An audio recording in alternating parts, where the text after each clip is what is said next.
Le Rajiv Gandhi Science Center a organisé la 10e édition du Science Quest, une compétition qui a rassemblé environ 400 élèves issus de 55 établissements secondaires à travers Maurice.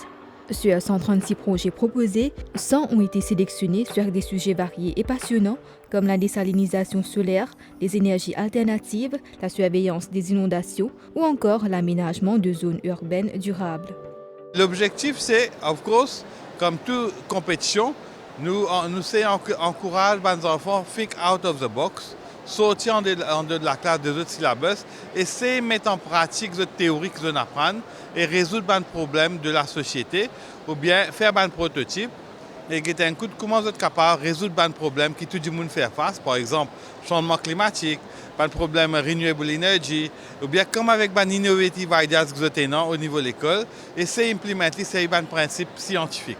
C'est ça qui est l'objectif de Science Quest, c'est-à-dire nous encourager à adopter une pensée scientifique, une méthodologie scientifique, c'est-à-dire ils observent un problème, ils comprennent un problème, ils observent un problème, ils font l'expérience, ils collectent des détails, ils analysent, ils gagnent un résultat, ils interprètent, c'est conclure, ou bien développer un prototype, mettre en action. À travers leurs idées innovantes et leurs maquettes, ces jeunes ont montré comment la science et la technologie peuvent aider à résoudre des problèmes réels. Je m'appelle Davri Mahadi, je sors de Reed High School et aujourd'hui on présente notre projet sur Water Scarcity. Donc on a arrangé un modèle de notre école. On a 8 différentes régions. Dans ces 8 différentes régions, on a 8 différentes solutions pour fight water scarcity. Comme par exemple, on a le pervious concrete que Paris va vous expliquer. Bonjour, je m'appelle Elhita Chekouri, je sors depuis l'école de Reed High School et j'ai travaillé sur le pervious concrete qui absorbe l'eau et j'ai aussi fait sur water hubs. Et maintenant, mon ami Divesh va vous expliquer sur le filtration system. Bonjour, je m'appelle Divesh Jatou. Je sors de l'école de Reed High School et j'ai travaillé sur les water caravanes, le green roofing et le filtration system. Le filtration system, comme vous voyez, c'est pour purifier l'eau et aussi faire le sale au sortir du purification system via du verre propre. Mon projet, c'est about deux smart systems qu'on a créés à l'école. Un soil humidity sensor, ça peut détecter l'humidité de la terre. Soit la terre est trop sèche ou soit trop humide. Quand elle est trop humide, l'eau ne va pas arroser la plante. Quand la terre est très sèche, ça va automatiquement arroser la plante. Puis on a fait un water sensor. Ça peut détecter de l'eau son niveau. Ça veut dire faire comme si c'est arrivé à plus de 5 mètres. Ça peut envoyer un signal dans notre motherboard qu'on appelle un Arduino Uno R3 qui va stopper de l'eau. Puis on a fait des IF polymères. Des IF polymères sont des substances qui peuvent aider la plante à retenir de l'eau. Ce projet nous a inspirés parce qu'on sait que water scarcity, ça arrive beaucoup à Maurice. Et comme cette année, on a vu des pourcentages de 39% à nos réservoirs. Donc c'est pour ça que comme si on veut arrêter ça une fois pour toutes. Alors c'est pourquoi qu'on a choisi ce projet.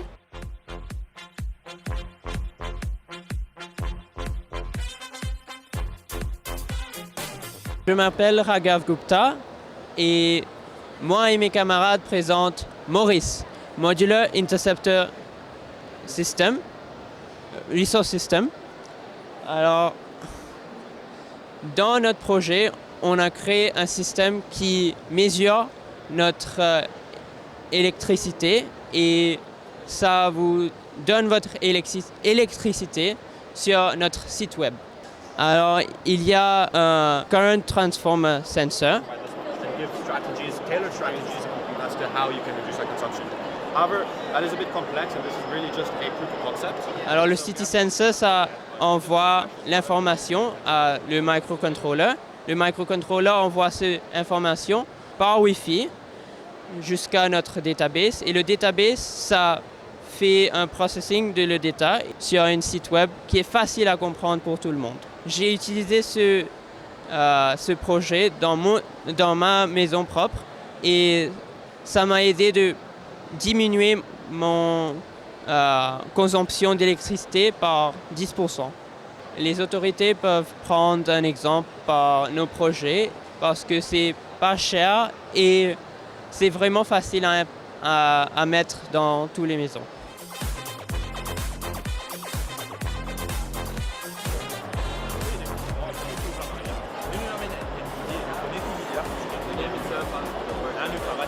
Moi, c'est Koro Aman du collège Seul et Krassiluk.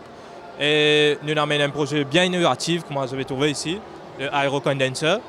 En principe, il paraît compliqué, mais il n'est pas ça compliqué là. Un principe bien simple. Nous faisons chimie, nous connaissons comment la distillation fonctionne. Nous avons un condenser pour prendre les chauds, les limites frais. Et dans ce même process-là, nous condensons de l'eau. Alors, c'est ça la base de l'appareil. Nous condensons de l'eau. Comment nous pouvons faire ça? Nous pouvons servir un peltier module qui a un côté limite chaud, un côté limite frais. Nous nous intéressons avec ce côté frais-là. Nous collons ça avec un tube carré qui peut refroidir en même temps. Le peltier module-là peut refroidir ce tube carré-là. Et avec ce tube carré-là, nous pouvons amener l'air par un petit ventilateur et qu'il commence à condenser. Une fois qu'il commence à condenser, nous servons 6 peltiers modules. Ces 6 peltiers modules-là peuvent condenser, ils incluent sa surface area pour condensation et on va nous gagner de l'eau. Et comme nous connaissons dans Maurice, en janvier, pendant l'été, nous avons un gros problème de l'eau. Alors, qui est arrivé si nous tenons un ça de 50 sur la case et si on fait ce problème de l'eau? Environ près un tiers de nos réservoirs évaporés dans l'été. Et si ça tient dans sa godely, il est allumé pour ce problème de l'eau, il remplit ce temps. Si de l'eau là, il est là. Nous avons pour prendre depuis gas state, qui est en water vapor, et bien amener en liquid state. Bonjour, moi c'est Herschel Dalou. Bon, comme nos camarades viennent de mentionner ici, nous savons un galvanized steel metal qui nous prend depuis une construction site et tout recyclé là-dedans. Même un heatsink là, nous prenons des anciens computers qui tu peux azéter. Nous savons un heatsink là pour absorber cette chaleur là. Et comme vous voyez, les heatsinks, comment ils absorbent cette chaleur là, tu refroidis et puis de l'eau peut gagner au bas. Et le problème qui peut venir dans le pays, c'est que pas gagner assez de l'eau. Pas gagner assez de l'eau, mais le pays très chaud. Quand il fait chaud, il y a beaucoup d'humidité dans l'air. De là, nous produisons extra efficace pour capable refaire de l'eau de ce liquid state. Alors, dans l'appareil, il y a aussi un autre composant qui nous peut servir pour recorder data. Alors, ça nous peut servir, il y a 2 sensors, un qui est connecté à la fin de l'appareil et un dans l'atmosphère normale. Nous composons à 2 températures là pour nous connaître que l'appareil là actuellement peut fonctionner. Par exemple, là, nous pouvons trouver qu'il peut faire 24 degrés dans l'atmosphère normale et 23 degrés. Ça peut montrer nous que l'appareil actuellement peut fonctionner et qu'il peut condenser, il peut refroidir l'air et qu'il peut condenser pour nous faire de l'eau. Et tout peut recorder un code mémoire. Nous pouvons servir un microcontrôleur pour recorder ce data là et nous pouvons servir un code mémoire pour stocker data là. Et nous pouvons servir ça par exemple pour dessiner un graphe qui peut montrer comment efficient l'appareil était et comme ça nous avons fait une conclusion. Royal College Kerpip. Voilà mon teammate Lulchon, Tuchel, Jason Songlim et Pranil Koruman. Ce que nous allons présenter, c'est un Pumped Storage Hydro Station. Commencement à l'année là, en février, nous demandons une marée augmentée à plus que 550 MW. Ça peine déjà arrivé avant. En conséquence, ces prix courants ont augmenté beaucoup. Ce qu'il était en théorie, c'est une grande batterie qui servait Renewable Energy. Le grand problème avec Renewable Energy, c'est quand par exemple, pour sur le panel, que tu as soleil et que tu as du vent, nous ne pouvons pas générer beaucoup de courant. Ce qui est arrivé, nous pouvons exploiter ce là quand nous avons beaucoup de soleil et beaucoup de vent. Ce qui est arrivé, par exemple, pour une existing source de courant, quand on a beaucoup de soleil et qu'on a beaucoup de vent, nous pouvons servir ça l'énergie en excès là pour power la pompe. À la pompe là, il peut prendre de l'eau depuis un réservoir en bas à un réservoir là-haut. Sa énergie en plus ça pour stocker comment l'énergie de cette eau là, comment nous dit en anglais gravitational potential energy. Il n'est pas pour faire cette action là un seul coup, il n'est pas pour pomper tout de l'eau là un seul coup. Les différents jours, il peut pomper une certaine capacité de l'eau, quelques litres par jour.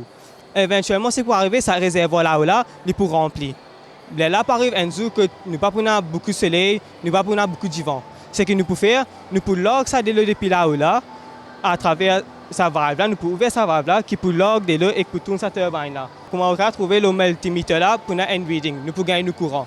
Nous pouvons gagner ce courant qui nous en excès que nous gagnons avant là. Première question, c'est qui fait nous pas servir une batterie chimique comment dans l'outil remote ou une petite batterie là, qui va servir pareil comme ça, qui fait faire un grand design avec de l'eau tout ça là.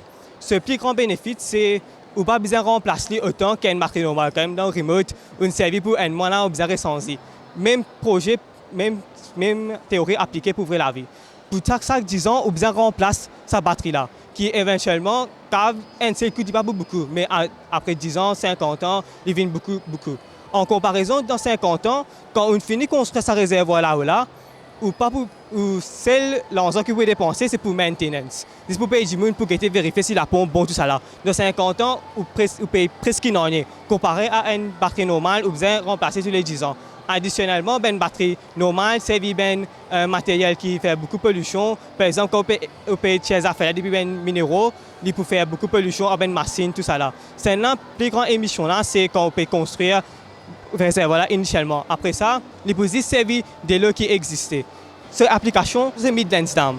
Côté près, Midlands Dam, il y a beaucoup de collines autour de Midlands Dam qui vous provide beaucoup de terre pour ça les j'aime réservoir là. Additionnellement, Midlands Dam, il y a une hydroelectric station qui servent des lots en plus pour générer courant.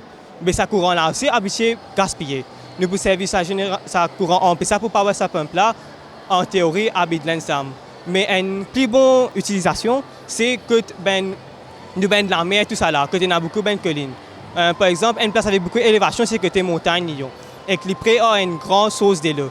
Ce qui est plus bon à la mer, c'est ça de l'eau diesel là, les plus lourds que de l'eau normale. Alors, il peut stopper beaucoup l'énergie. Et aussi, il peut pas interférer avec des lots qui n'ont habitué à boire. Ce qui va arriver, sa batterie là, il peut faire sa demande là, il peut provide assez d'énergie, diminuer sa demande là. Et en conséquence, nous n'avons pas besoin overwork nos existing factories. De jury qui nous constituait, c'est un expert de différents fils, par exemple depuis le MAI, depuis l'Université de Maurice, l'Université de Technologie, le ministère de l'Environnement, d'après les filières qu'on a.